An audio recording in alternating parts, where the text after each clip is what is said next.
Hey, what's going on? It's Bill Burr, and it's time for the Monday Morning Podcast for Monday, February 27th, 2017. What's going on? How are ya? How's it going? Sorry the podcast is a little bit late this week. The fucking checkout was, 10 a.m. at this place I was staying at. And I thought I could sleep till 10 and then do the fucking podcast and leave at noon. That's what I thought, I'm sorry. Am I still in America? Checkout time is maybe 11. Where the fuck is it 10 a.m.? The fuck? Is Trump not president anymore? I mean, I thought this was something that he thought he was going to make it great again. Make it great again. Have me check out at 1 in the fucking afternoon. Why don't you sign an executive order for that, you orange-headed cunt? How about that? This podcast is not funny. It's sad. It's a lonely man by himself. Sorry for the bad Trump impression. Anyways, I am in Gainesville, Florida right now. And you're probably wondering, Bill, what the fuck are you doing in Gainesville, Florida? Home of the Florida Gators. You're there on a fucking Monday, and it's not football season. Why are you here? It's because I have to do the makeup date for the show that I was going to do back in November when I was going to go to the Florida Gators game down there at the fucking swamp.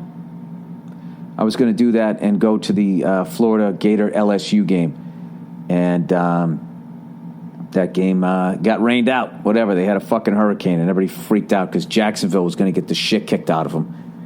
Gainesville was, as far as I'm concerned, it was safe. With my complete lack of a meteorological background. Is that the right word? I don't know.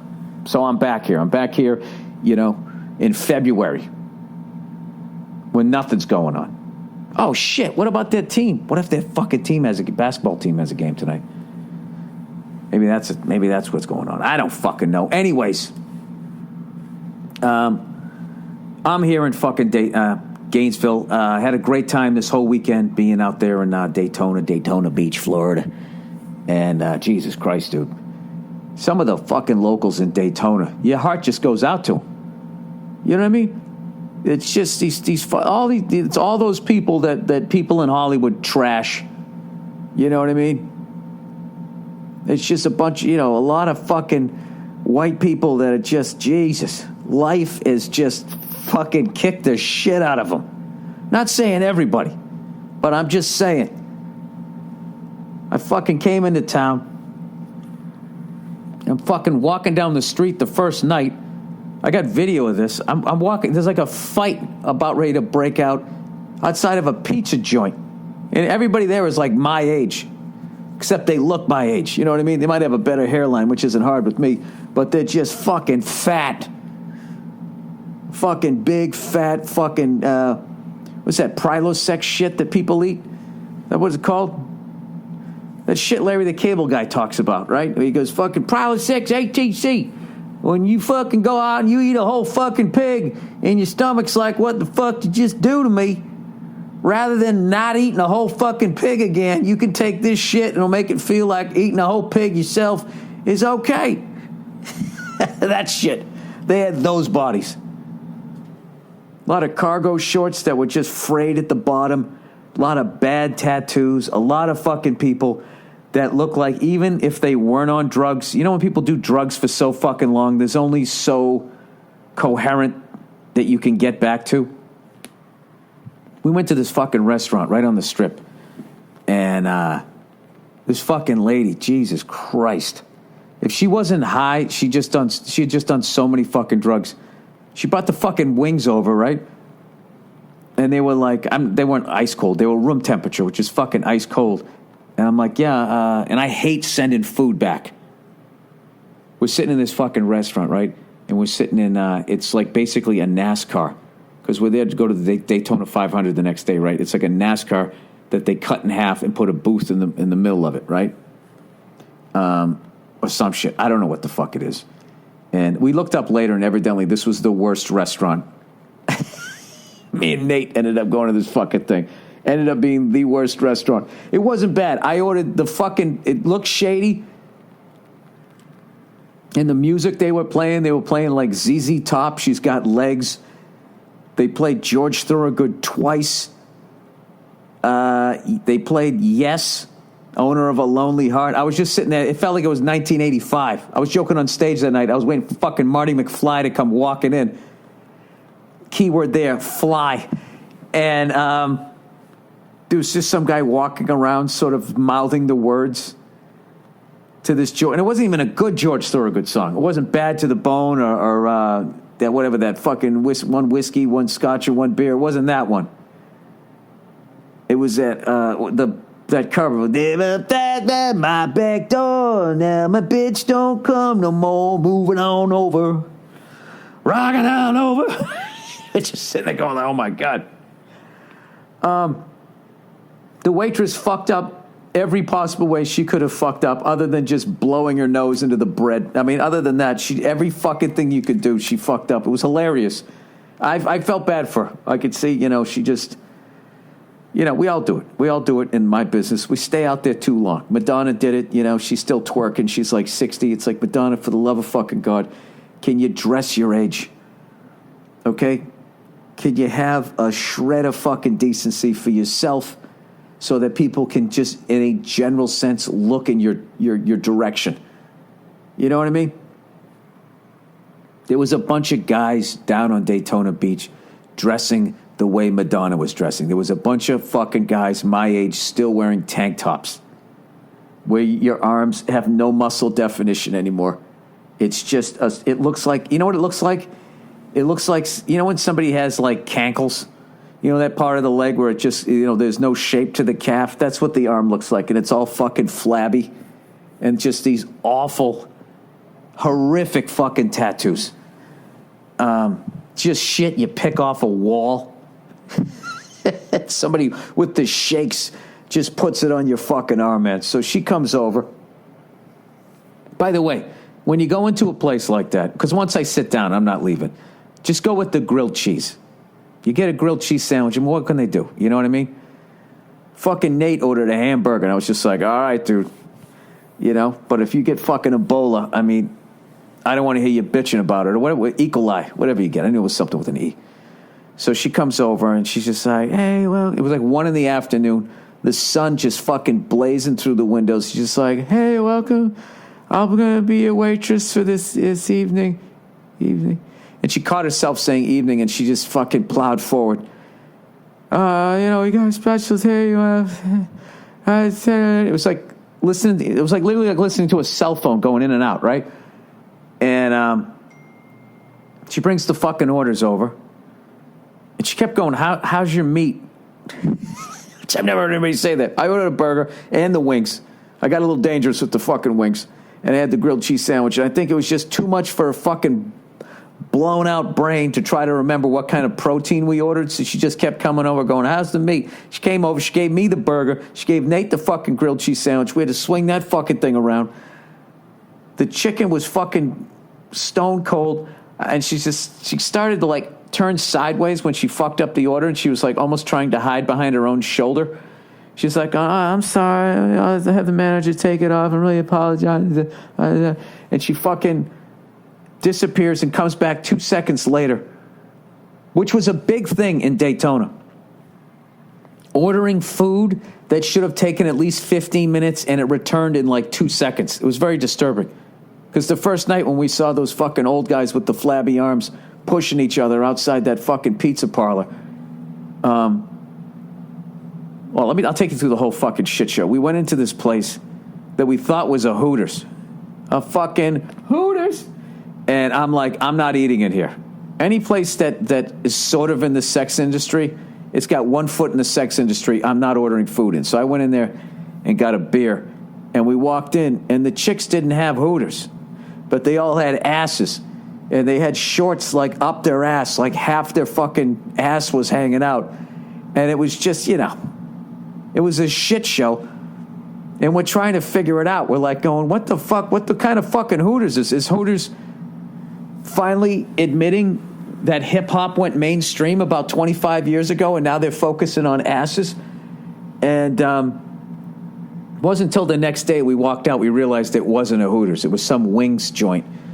And I think they're going to put Hooters out of business because I don't think people care about titties anymore. You know what I mean? Plus, you can have a nice rack, and like your fucking ass can be as flat as a goddamn fucking desk, a desktop, right? You know what I mean? So then what do you got? Then you got like a pair of tits. You know? What are you gonna do with that? I love an ass.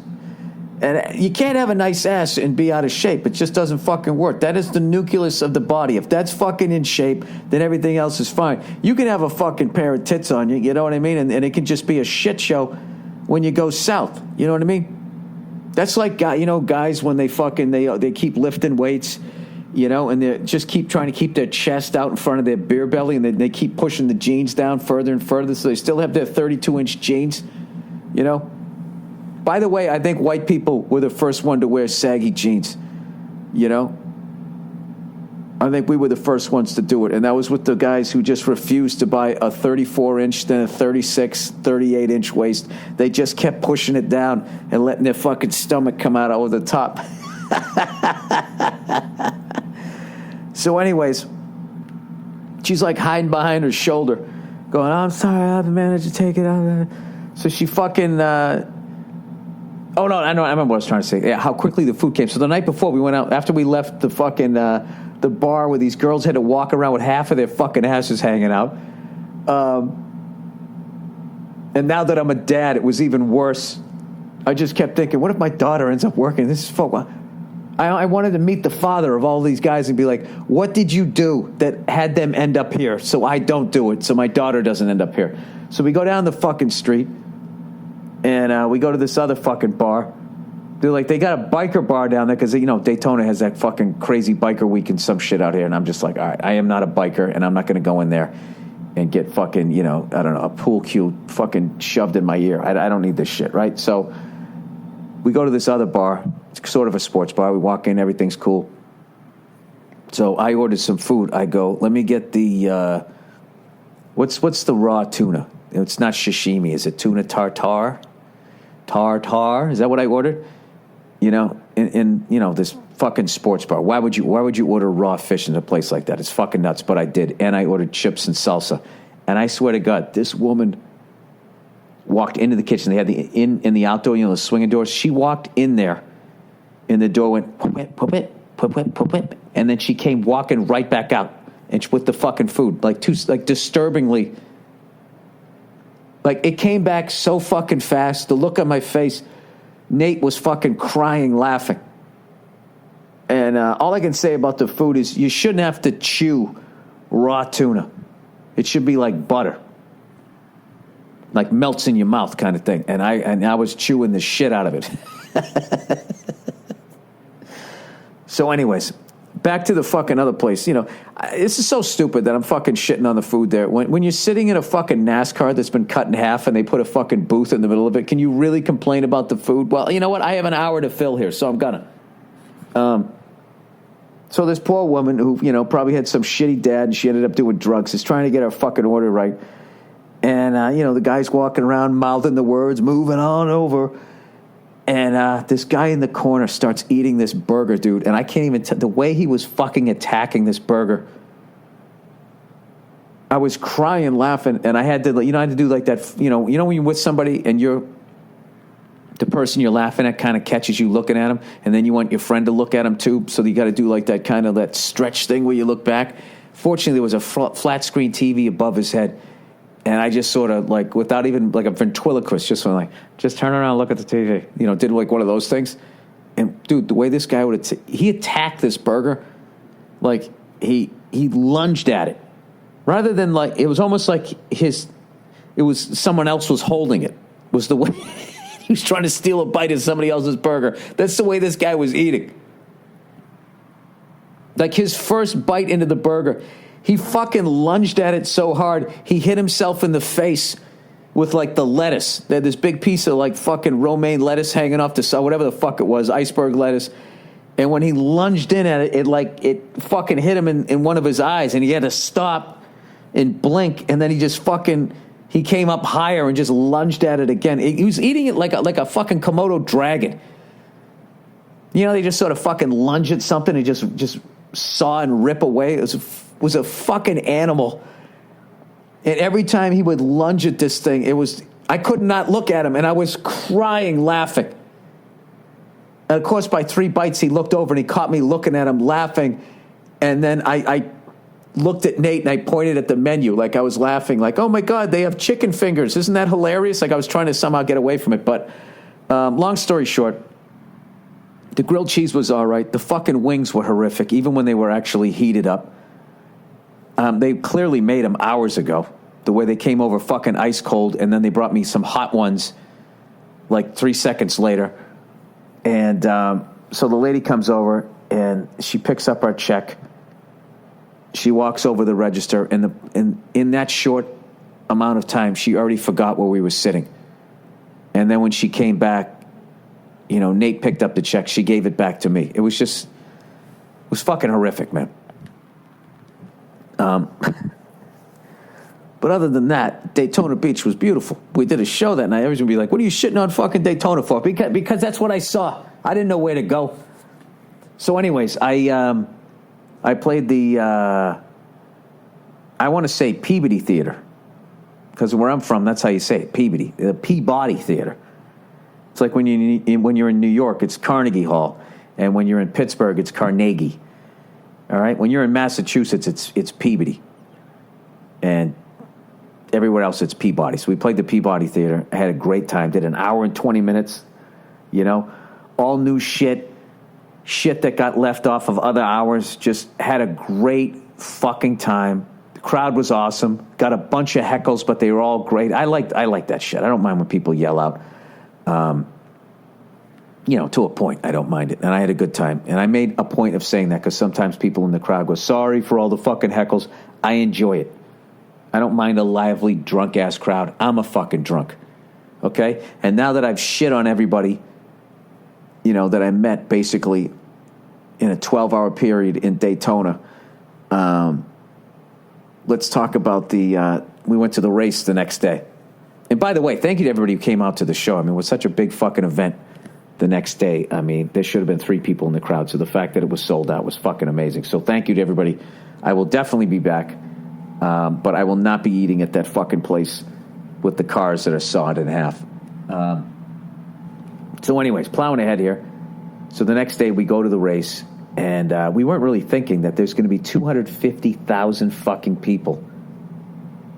That's like 2.5 Rose Bowls all descending on the same place. So all the locals are going like, oh man, I'm just staying in tomorrow. That's going to be a shit show, blah, blah, blah, blah, blah. And when I had driven from the airport, when you get off, what's so fucking cool, when you get off at the airport, you can actually hear them racing, I think there was a truck race or some shit like that. If you land, I didn't get in till like fucking 1 a.m. or midnight actually. So the race was already over. But when Nate got there, you could hear him racing. You pull out, you can see the fucking Daytona International fucking Speedway, which is amazing, right? Legendary place. And as you're driving by, there's all these fucking people in RVs and all that hanging out, wait to go on the race. And dude, these people do not fuck around. The way they were doing it up, is the way I wish we did it at the Rose Bowl. I've never seen so many, legit, you could, like a rock star could tour in some of these fucking mobile homes. And the setups that they had and the fucking flat screen TVs, on the outside with the generator, and they had smokers going. And everybody just having a great fucking time waiting for this race to happen. And evidently people who park on the infield can get there something like a week or 10 days. They've just been in there. As these guys are fucking driving around the track, getting ready to go to the race and all that, testing out their cars and shit, qualifying for pole position or whatever the fuck it is that they're doing. Those people are sitting there those are diehard fans, right? So we ended up calling a fucking Uber. The venue the night before hooked us up with this guy, this driver, and he knew all these back ways to get there, which was a godsend. And he got us right to where it says Daytona International Speedway. And Nate Bargatze's hooked up with some of those NASCAR guys, and they came by about 20 minutes later, picked us up in this little golf cart, and just gave us the total VIP treatment. And this is the one thing I will say about NASCAR versus the NFL is the level of fan access to all these different. You can walk right down onto pit row. We were sitting on the track before the race, like a couple hours before the race. They let you go up there. Everybody was like taking pictures at the finish line. And one thing I couldn't believe was how fucking small it is as far as the width of it. It's like these people will go 3 side by side, 200 miles an hour. They're out of their minds. You got to be right down there on pit row.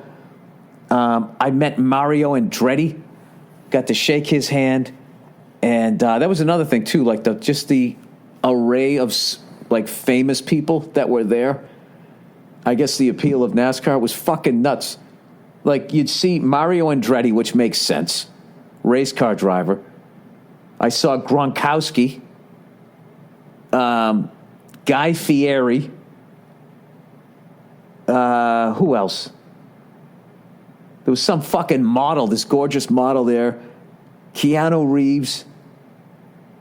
LaDainian Tomlinson. It was just fucking, it was like all over the fucking map. Then you'd see like, oh, that guy, he's the senator of fucking, whatever, South Carolina. We got to go in and, we got to sit in on like the drivers meeting and all of that, which is really fucking interesting. I thought it was just going to be the drivers and like 4 of us, but it was this giant fucking room where they let this whole crowd go into. It's just sitting there talking to the drivers going, all right, there's been a lot of trying to bump guys off the track into the fucking stands. You got to stop doing that. I mean, I didn't even know what they were saying. I was kind of sitting behind the guy, so I couldn't quite hear him. But, I can't imagine going to like a fucking any NFL game and you got to hear the referees talking to the head coaches before the game. The NFL's like the goddamn CIA. You can't get anywhere near anything. So we ended up watching the race from the infield. And, I knew some people there. So at one point we were with the people from Cisco Brewery down on Nantucket. If you ever go to Nantucket, crazy good beer. And then they got this vodka. They have like this blueberry vodka and cranberry vodka that your fucking lady's going to love. And we hung with them for a while. And then we also were at this other fucking place. And our view was absolutely insane. There was a bunch of fucking crashes and cautions. The fucking race took forever. But I don't know. I still can't believe that I got to go to it. But thank you to everybody at NASCAR for hooking us up. And I'm trying to remember who the fuck won. Was it Kyle Busch? Kyle Busch won, right? I went there and I just rooted for fucking Dale Earnhardt Jr. It's been so long since I watched NASCAR. I'm like, is Jeff Gordon still racing? It's like, nah, he's retired. Like, everybody I knew was gone. Like, I watched it big time in the early fucking 80s. Late 70s, early 80s. When it was like Bobby Allenson, Cale Yarborough, Harry Gant, Richard Petty. I saw him win like his last Daytona 500 in like 81 or something. Then Cale Yarborough won it 2 years in a row. Then it was the Bill Elliott era. And I don't know, somewhere around there I was trying to get through college and I started doing stand-up and I kind of lost touch with it. But I still paid attention right through the Dale Earnhardt years. And I don't know, I haven't watched it in a minute, but it's fucking amazing, dude. The whole thing, it was just such an amazing experience. And I don't know, maybe I'll go to Talladega, who knows? I think that one's in May. We'll see. But the big thing I was excited about was the fact that I was able to do like an hour and 20 minutes and not bore people with shit that they'd already heard before. So, that's like the big fear when you go back out on the road after you had a special come out is you're like, all right, how do I fucking do a bunch of new shit without fucking these people over? Sorry, I'm adjusting the microphone here. Without fucking these people over and them still thinking that I was funny. Especially after going on after Nate Bargatze, who, by the way, is one of like 6 people that got half hours on Netflix. I think Netflix is trying to do like the HBO one night stands. So he was running his ready to tape special in front of me, and that guy's one of the best joke writers I know, and he fucking murdered. So I was relieved that I was able to go on after him and have a good time. So anyways, is it time? Yeah, how about a little bit of advertising here, everybody? All right. Where are we? Wondery. The fuck is this stuff? Never heard of this one. Wondery. Here's a podcast you should listen to. Wait a minute. Somebody else's podcast is advertising on my podcast? Yeah, don't listen to my podcast. Listen to this one. All right. I remember this shit. This one's actually sounded cool. All right. Secrets, Crimes, and Audio Tape. It's a podcast that has a different story every week. This week's story is called This Is Not a Banksy. It's about a guy who wakes up in the morning and realizes Banksy drew on his ass. Who the fuck is Banksy? He gets it tattooed, and now people want to collect his ass. It doesn't go well. It has high production values. It's funny, and Mario Lopez is the guest star. Go listen to it. All right. This is why I like that podcast. It's because it sounds different, and also the copy was nice and short. Is Banksy? He's an artist, right? I only know this because Nia's into all that shit. Let me look this fucking up. So he drew on somebody's ass, and then he had it tattooed. And now what? Who the fuck is Banksy? Banksy is an anonymous English-based graffiti artist, political activist, and film director. Well, if he's anonymous, how come they know who he is? Of unverified identity. Oh, there you go. There's satirical street art and subversive. Well, then how the fuck did this guy know Banksy drew on his ass? Man, he's got great work. I'm going to judge him on the two that are on his Wikipedia page. Oh, these are amazing. What a talented son of a bitch. He must be really shy. So he does this in England. What if it's somebody from the royal family? And the reason why they don't say it is because, graffiti is looked down upon by the aristocrats. Stop drawing on our buildings. Maybe that's who it is. So I guess he drew on somebody's ass. Somebody who knows him well. Well, I'm surprised the Illuminati doesn't kidnap that dude and his ass and goes, tell me who the fuck Banksy is. Tell me who Banksy is, or I'll fucking scalp your ass and that painting. And then your ass won't work and it won't be worth shit. How about that? No pun intended. All right, Dollar Shave Club, everybody. There's no reason to use a cheap disposable razor or pay a ridiculously high price for some gimmicky thing that's got a laser pointer with 17 blades. Make the smarter choice and join Dollar Shave Club. Before Dollar Shave Club, it was either save money and get a painful shave from a disposable razor, like the ones they give away free at the gym, which felt like shaving with a piece of fucking glass, or pay a fortune for the latest gimmicky shave breakthrough you don't need, like a laser chin detector or 17 more blades or some shit. Dollar Shave Club is the best of both worlds. A premium shave at a disposable price. Get a close smooth shave every time. And you can't beat the convenience or the price of the club. If you haven't tried Dollar Shave Club yet, you're missing out. It's an amazing shave and an affordable price. There's no smarter choice on the market, and right now they're giving away a 1-month trial for any of their razors for $1 with free shipping. Free. And after that, it's just a few bucks a month. There's no long-term commitments, no hidden fees, and you can cancel whenever you want. Get your $1 trial at dollarshaveclub.com/Burr. That's dollarshaveclub.com/Burr. Oh, look who's back, everybody. It's my favorite. It's old Zip. Recruiter. Are you hiring? Well, are you? Do you know where to post your job to find the best candidates? Posting your job in one place, it's not enough to find quality candidates. If you want to find the perfect hire, you need to post your job on all the top job sites. And God damn it, now you can. With ZipRecruiter.com. You can post your job to 200 plus job sites, including social media networks like Facebook or the Twitter, all with a single click. Find candidates in any city or industry nationwide. Just post once and watch your qualified candidates roll in to old Zip. Easy to use interface, no juggling emails or calls to your office. Quickly screen candidates, rate them, and hire the right person fast. Find out today why Zip Recruiter has been used by Fortune 100 companies and thousands of small and medium-sized businesses. And right now, my listeners can post their jobs on ZipRecruiter for free by going to ZipRecruiter.com/Burr. That's ZipRecruiter.com/Burr. One more time, try it for free. Go to Zip. Zapruder.com/Burr. All right, is this the last one? Lastly but not leastly, Stamps.com. They're always the headliner. You know, I use Stamps.com anytime I have a poster I need to mail out. You know, I'm going to whore myself out. Meeting the people out there with their bad tattoos and their sweaty hands. Postage rates can have gone up again. That means trips to the post office are an even bigger hassle, man. It's so crowded. But thanks to Stamps.com, you don't got to worry about that shit. That's for the fucking peons. Not you. You're better than that. Right? You're in a suite eating a little surf and turf next to the fucking orange cunt. Just use Stamps.com to automatically calculate and print the correct amount of postage for every letter or package you send. Stamps.com brings all the services of the U.S. Postal Service right to your fingertips. They'll send you a digital scale. Oh, my God, it's beautiful. Automatically calculate exact postage. Stamps.com will even help you decide the best class of mail based on your needs.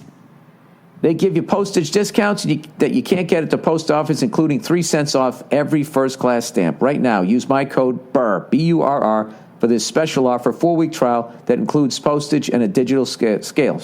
Go to Stamps.com, click on the microphone at the top of the homepage and type in Burr. That's Stamps.com, enter Burr, and sign up today with Stamps.com.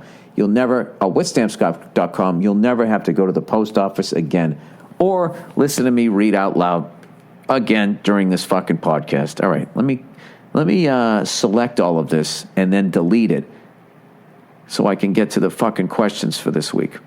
Dollar Shave Club, which was the first one? The first one was the Banksy. Banksy fucking tattooed my ass.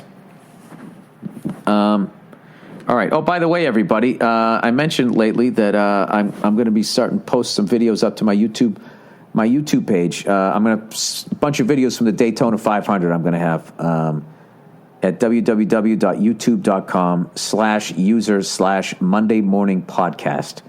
I'm going to give the fucking video to my guy this week. He's going to edit it and get the shit up there, okay? I'll tweet about it when it gets up there. All right. So speaking of stamps, I bought some stamps today. I did not use Stamps.com. I was driving from Daytona Beach up here to Gainesville, and rather than going like the highway way, I took the longer route because I want to see some shit, right? Like going by this fucking... My brother told me it's called folk art, I guess. I drove by this woman's house or this guy's house. I don't know why I thought it was a woman, but, you know, it had like a giant Tyrannosaurus Rex, a fucking bull, like kicking its legs up, like all these giant things that you can put on your fucking lawn, I guess. I don't know what. All this crazy stuff. You don't see that when you take 75 north. It's just going to be a bunch of Arby's. We got the meats. It's going to be the same fucking 10 chains in a goddamn Walmart. I've seen that a zillion times. But if you take the old school, the fucking Route 66 Jack Kerouac ways, it takes longer, but you see a bunch of cool shit. So I was fucking driving along there, and I came upon a post office, and lo and behold, I had a bill that I need to pay, and I didn't have a fucking stamp. So I fucking pull in. And the locals are in there, and I'm listening to this guy tell this fucking hilarious story. First of all, I love the pace of it, too. I love the pace of a small town where I don't give a shit that this guy's telling a story. He's such a fucking character. I'm enjoying it. I'm already second in line because there's nobody fucking there, right? And he's telling this story about how somebody cut him off, you know, and is not driving too fast. So then the woman behind the counter then tells her story about how she was doing 50 and someone pulled out in front of her and her son blew the horn, and when they pulled up next to him at a red light, the guy fucking had a pistol, and he fucking just brought it up, looking at him, like, you know, pointing at the ceiling of his car. He just sort of brought it up like that, and then the guy's like, he goes, "You can't do that. Can't do that. All right, that's a terrorist act. That's brandishing a weapon." They just started talking about brandishing a weapon. You can't do that. That'll make somebody want to, do some sort of self-defense is what they were saying. And I was just like, this is fucking crazy out here. But actually, I think that they said that happened up in Charlotte or something like that. I guess the road rage is off the fucking chains in Charlotte, North Carolina. That's what I love about a small town. I never would have heard that. You know? This fucking guy with his white Uncle Jesse beard telling a story of brandishing a weapon. And I was just sitting there, totally not even giving a fuck that I was standing in line at the post office, completely enjoying this story and praying to God that this guy then took out his weapon because I wanted to see where this was going to go next. But, they didn't say anything like, I should have got his license plate and blah, blah, blah, blah, blah. I don't know. That's why I stay off the 75 North, because I never would have heard that, If I stayed on the 75 North, I would have heard, can I get can I get a double cheeseburger with the fucking blah, blah, blah. I don't want to hear that shit. I know a lot of you guys are expecting me to talk about the Oscars, but I didn't watch them. Okay, I don't watch award shows unless I'm home. If I'm home, then my wife's watching them, and then I watch them with her because I like making fun of them while she watches them because it makes her mad. She doesn't get mad, but she gets like upset. But I heard about the big fucking thing there in the end, where Warren Beatty came out and he's like, and the winner for the Best Picture 2017 goes to La La Land, and evidently the poor people from La La Land went up there, were 2 speeches in before they realized that it was actually going to Moonlight, starring Sybil Shepherd and Bruce Willis, I believe.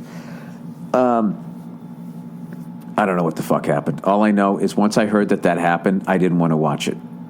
I don't like watching people like that level of fucking awkwardness, and just seeing Warren Beatty be that fucking old. I just realized his last fucking name was what that fucking robot was saying on not Close Encounters. What was that stupid fucking Buck Rogers, where they had that little stupid fucking robot going, Beatty, Beatty, Beatty, Beatty. Is he saying Beatty? Beatty, Beatty, Beatty, Beatty. That was just stupid. Like somebody was sitting in a fucking writer's room. And they're like, all right, Star Wars is all the rage. We got to somehow make money off this. All right, we're going to do Buck Rogers. That doesn't seem that bad. I mean, it was around before Star Wars. And one of the things, we got to have like an R2-D2 and a C-3PO. And the network's like, well, we're not fucking hiring 2 actors. It's going to be too expensive. Combine both characters and stick a fucking midget in that goddamn suit. Right? So, all right. Well, C-3PO is kind of a fucking smart cunt with an English accent. All right, well, just have this thing be a moron. It has a catchphrase. I don't know, what's the catch? Well, you fucking come up with it. And the writers are probably so pissed. All right, let's just come up with the dumbest shit we can possibly say and see what this fucking industry person says. All right, he's a little fucking... He looks like a little kid George Washington, but he's painted all silver and he's made out of metal. And before he talks, he walks around, he goes, Beatty, Beatty, Beatty, Beatty. And then they just sat there and they kept the fucking straight face. And that's one of those moments in life, when you throw it on the table, you're looking at that person, they're looking at you, and it becomes one of those moments where whoever talks first loses. And you just fucking wait it out. And then the fucking person goes, all right, yeah, go with that. And they're like, great, awesome. Well, let's go do some cocaine. It's not fucking addicting, right? It's fucking the late 70s. Yeah, so I didn't see any of it. Sorry, I know I got a bunch of tweets. Can't wait to hear your take on the Oscars. I did not see it. What I did see was that the fucking Boston Bruins won again. And all my fucking whining about them getting rid of Claude Julien. According to Bob Beers, the Bruins are playing much looser and more confident under Bruce Cassidy. Sorry, did I say Butch? Bruce Cassidy.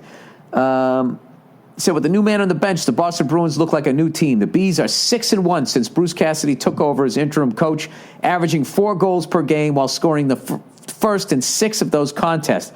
They exploded for 6 goals in Sunday's matinee win over the Stars, but the Stars suck this year.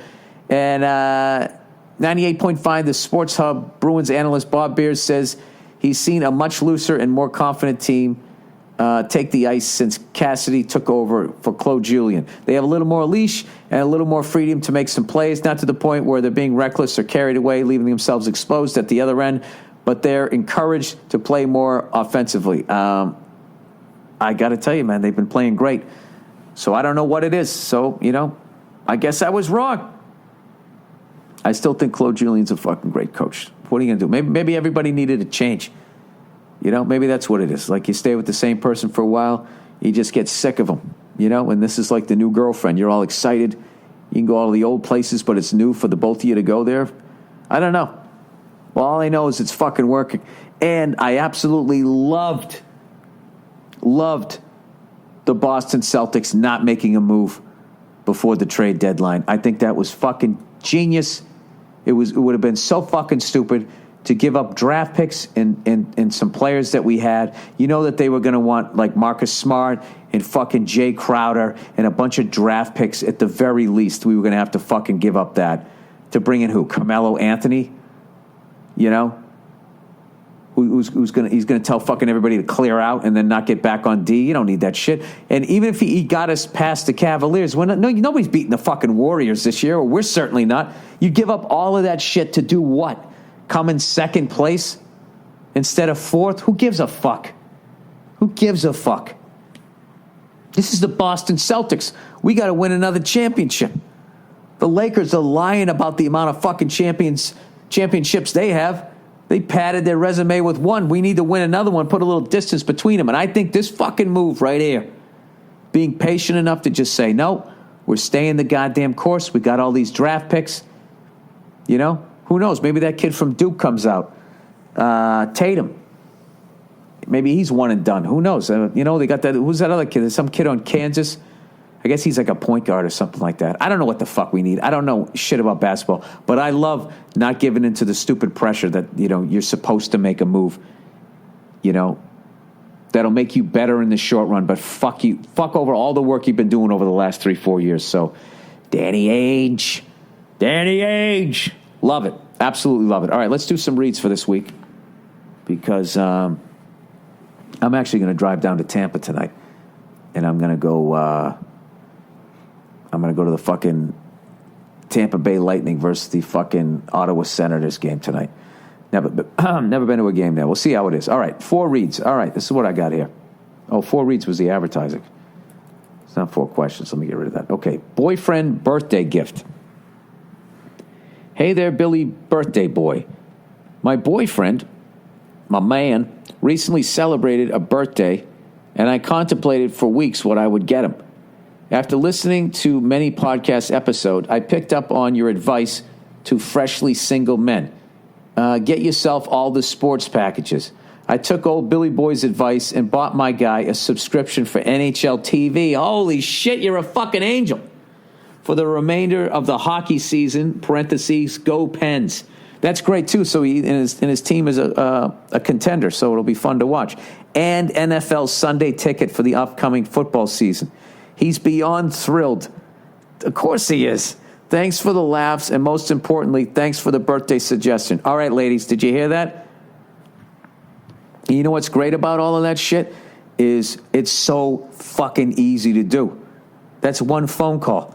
You don't have to go out and go shop. You don't have to go get something fucking engraved. It's perfect.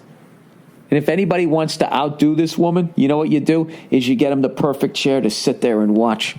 You know? And then what you do is you get life insurance. And as he slowly eats and drinks himself to death watching all these sports, you know, you're going to win either way. Either he's going to be around and he's going to be this big, lovable fucking, you know, grizzly bear over there watching his games, or he's going to fucking die and you're going to get paid. You know? There you go. Good for you. That's a great gift. I would love that. I would be thrilled with that gift. All right. Who versus whom? A little aristocrat fucking conversation here. The actual rule, I always get these confused. And I love that you guys are going to fucking help me out here because I actually used whom the other day.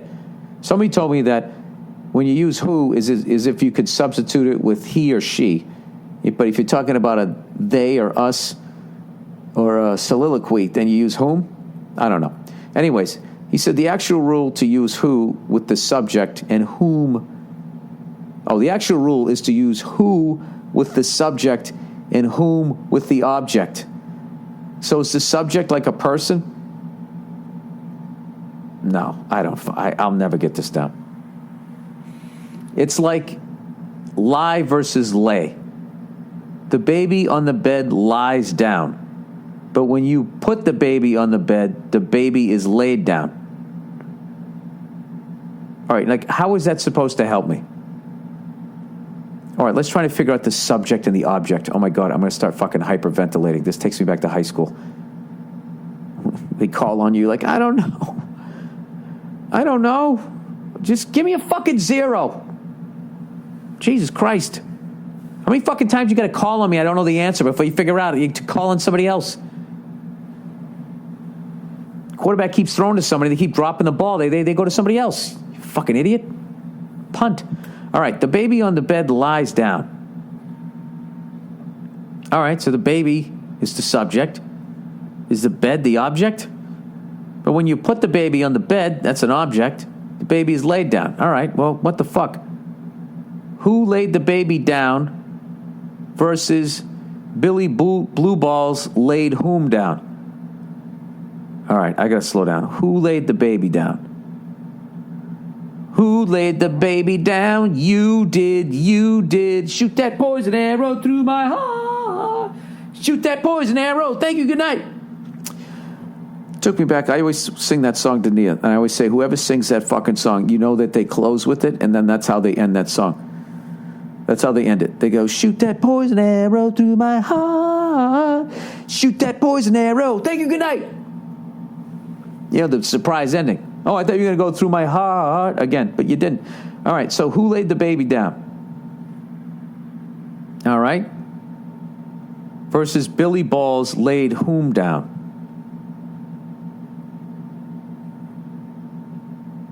Okay. Who laid the baby? Okay, so if I went like, who drank all this fucking beer? Billy Blue Balls was whom drank all the beer. I can't fucking do it. Who drank all this beer? How come I can't plug that in? All right, well, somebody says something about a baby. I have a baby in my life, so I have a chance that I can at least get that one right. Oh, Jesus, sent right back down to the minors. Once again, he grounds into an inning-ending double play. Fucking kill that goddamn dream. I don't understand. I just don't fucking get. This has been explained to me 50 million times. I never understood how fucking planes flew. And then I got my pilot's license, and they were able to fucking explain it to me. Who laid the baby down? Versus Billy Blue Balls laid whom down?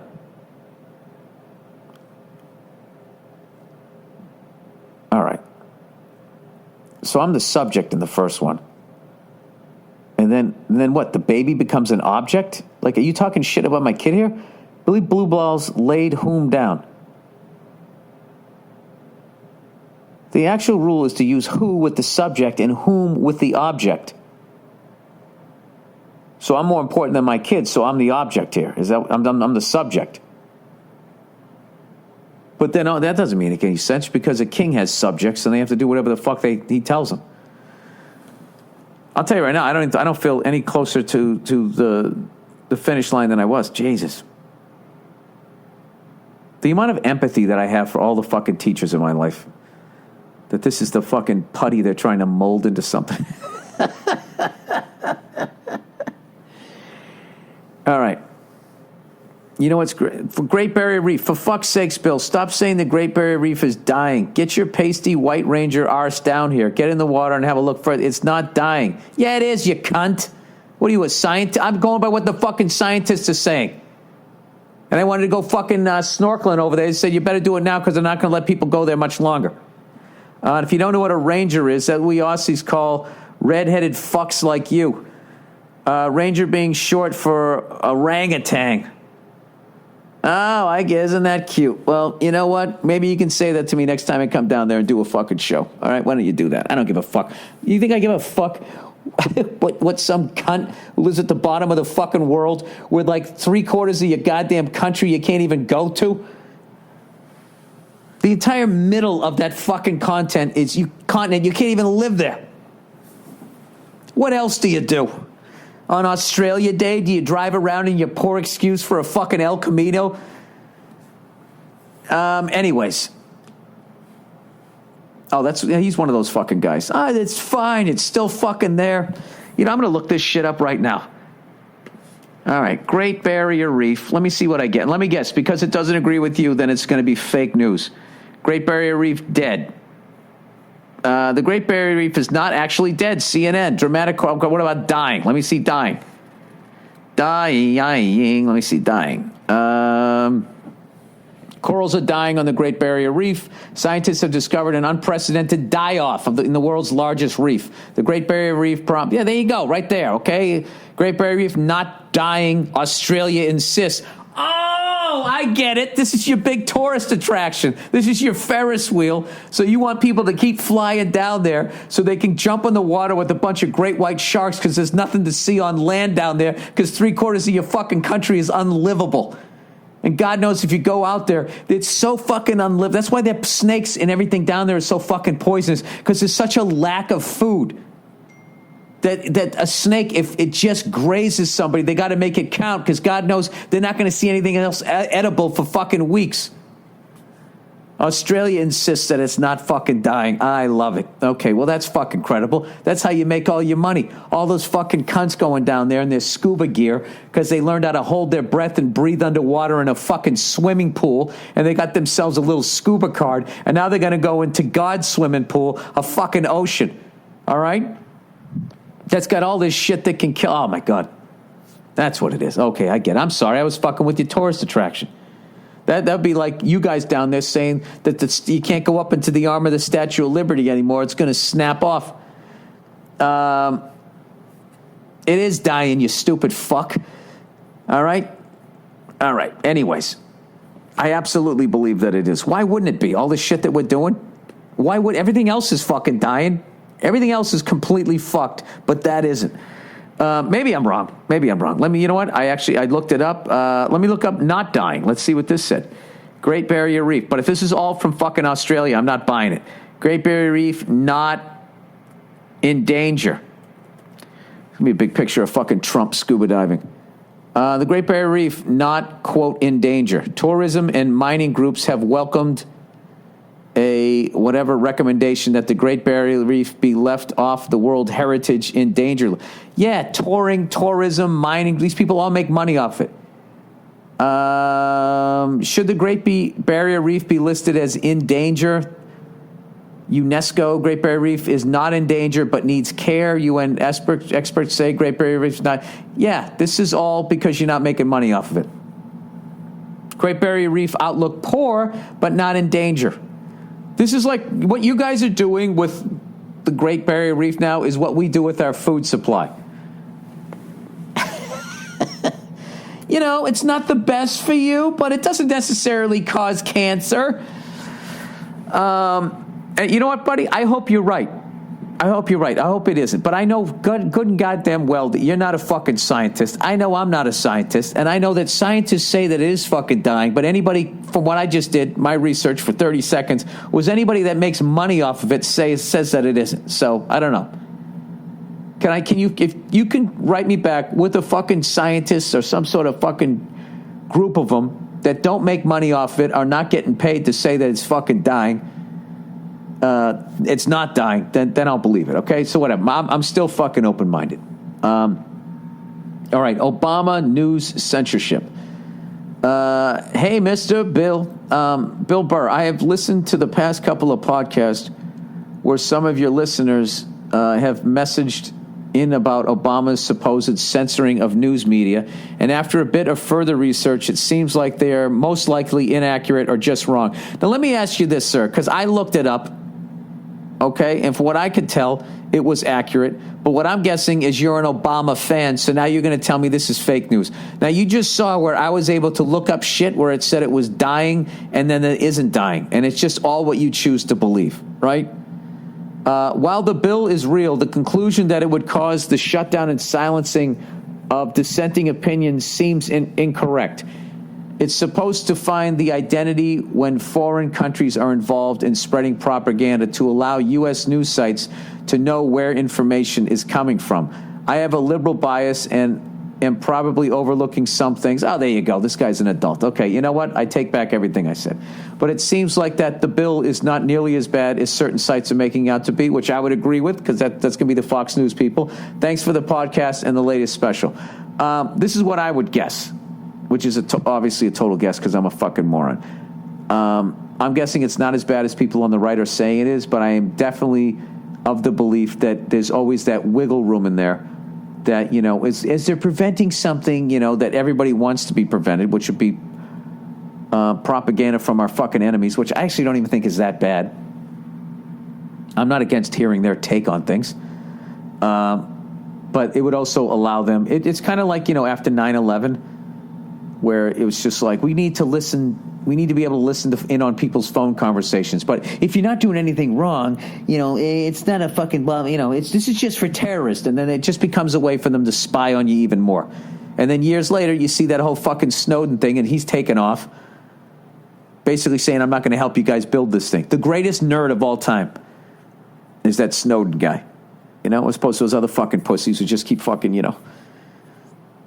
I've always said it, total psychos, like a complete psycho has no fucking power, without nerds.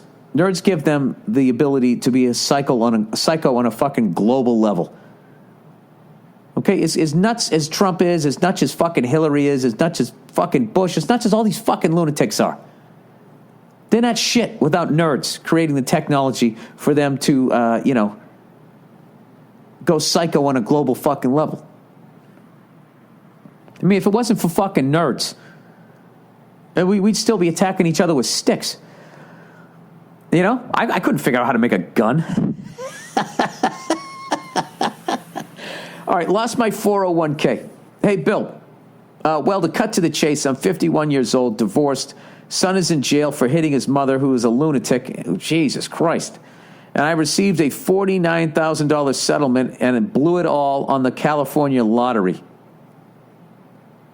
This can't be real. I really feel like throwing in the towel. Can you tell me what you would do if you were in my awful shoes? All right, if this is even remotely real.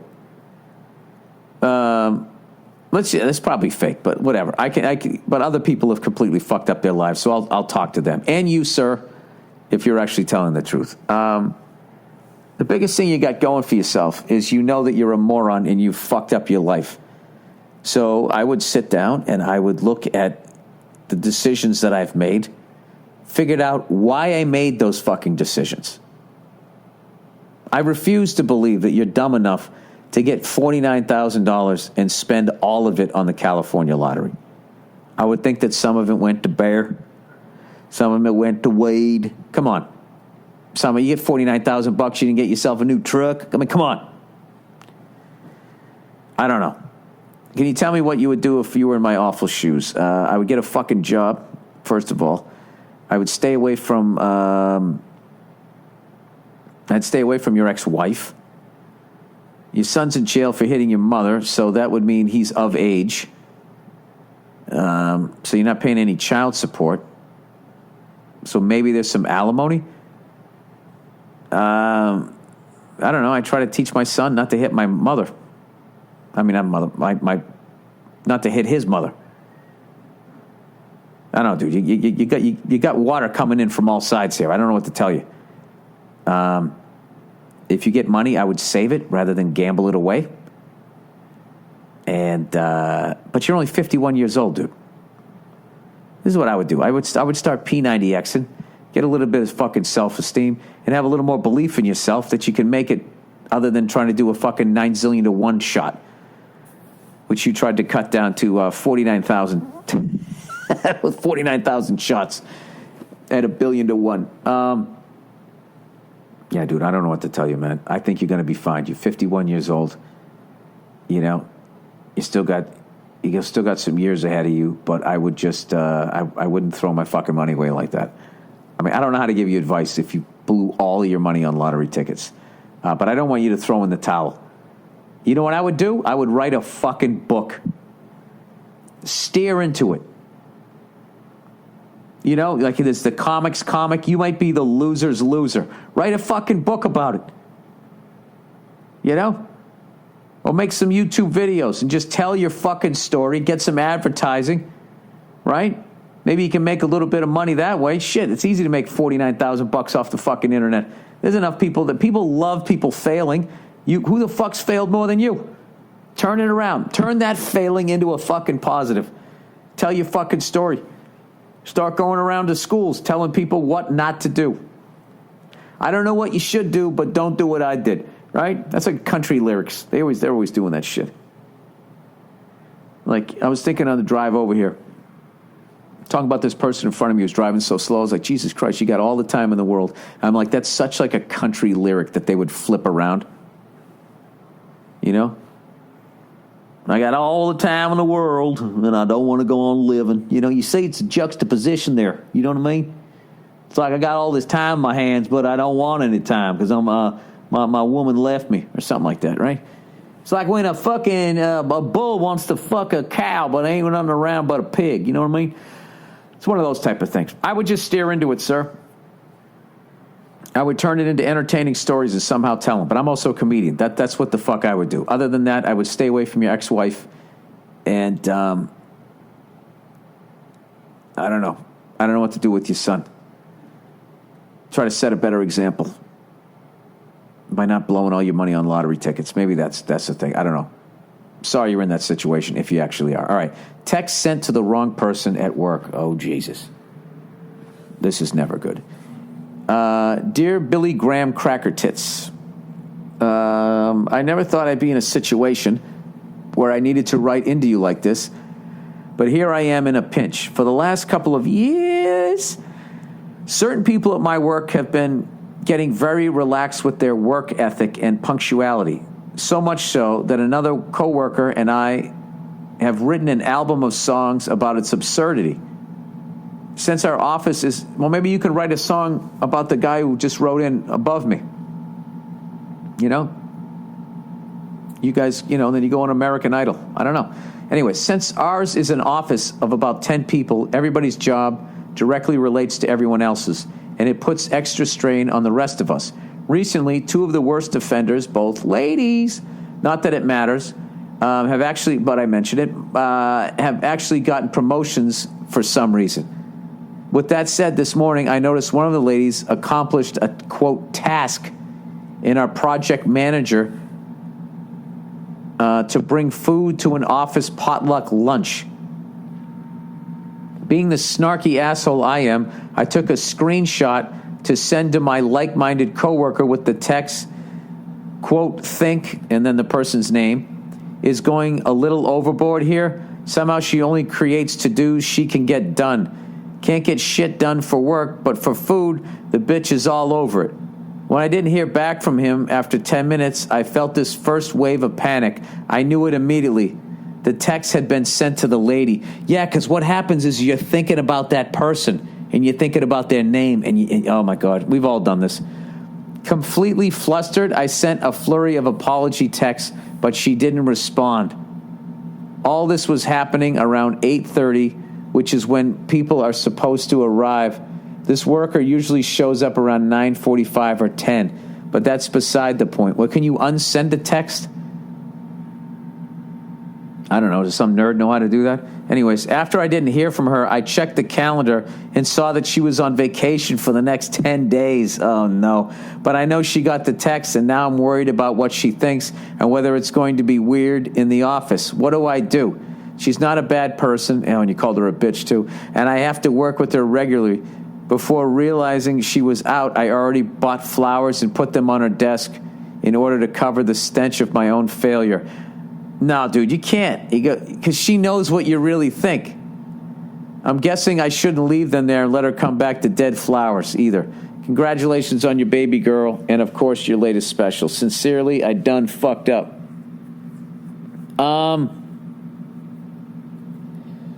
Where is she on vacation, and is there a way to unsend all of those text messages? That's what I would try to do over the next 10 days.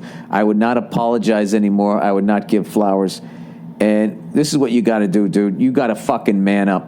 And when she calls you out on it, be like, yep, I'm not going to tell you who I was sending it to. Don't rat out the other person. On any fucking level, do not rat out the other person, you piece of shit, if you do it. Do not rat them out. I would actually say I was actually sending it to this girl I know who doesn't work here. Okay? Just say that. And I always bitch to her about people at work. And when she calls you out, I would just say, listen, you know what? No sense sugarcoating it. You're supposed to be here at 8:30. You show up at 9:45, 10 o'clock. You're dogging it. You're setting a bad example. And I like working hard. And that text came from the frustration of watching you working, setting the example of not working up to your potential. It makes it a bad experience out here. So that's why I did it. If you're mad at me, I understand. But, you know, I stand by that text message. I shouldn't have called you a bitch. I was just saying that the way, you know, Richard Pryor says it. I was just trying to be funny. But, you know, you showing up an hour and 15 to an hour and a half late every day is not good for the morale around the office. That's where that came from. So there you go. And I'm sorry I sent it to you, but, you know, that's it. Fuck it. Fuck it. That's all. That's the only card you got to play. Be like, yeah, I sent it. Although you did fucking put your hat in your hand and apologize. Yeah, boy. Can you please write back and let me know how it pans out? I'd love to know. All right. With that, that is the podcast for this week. I'll check in on you on Thursday, and this time next week I will be in Phoenix, Arizona, doing 2 shows a night at a Commodity Club, also known as a comedy club, and be fucking polishing up this fucking hour so I can go on the road and not embarrass myself like this guy did with his text message. You poor bastard, we've all been there. And you know what? Even the lady that you're writing to, I bet she's done it too. But she's letting you squirm. Or she's in Aruba, or she's someplace where she didn't get the text message, and maybe you can undo it. Maybe you can fucking undo what was already done. This is another fucking movie. This is a fucking movie. This is like Weekend at Bernie's meets Steve Jobs, fucking one of those things. Remember, he used to walk out and be like, look, now you can swipe text, and everybody's like, oh my God. Right? That's what you do. If you get fired, sir, you should write a fucking script. Write a fucking script about somebody who sent the wrong text message to their boss. Send a text message to the wrong person, that person's on vacation. Okay? And then eventually you're going to have to fly down there, you know? That you can co-star with the guy with the eyes. He always did the eyes thing that he got from fucking Al Pacino. What was the name of that actor? He was in Andrew McCarthy. Right? You guys, maybe you can fucking executive produce it. See that? That's the great thing about entertainment. No matter how bad you fuck up, it makes, the more you fuck up in your personal life, the more material you get as a comedian, you get a script out of it. I don't know. You don't sound fulfilled. Maybe you could be a script writer. All right, that's it. Go fuck yourselves, you cunts, and I'll talk to you on Thursday.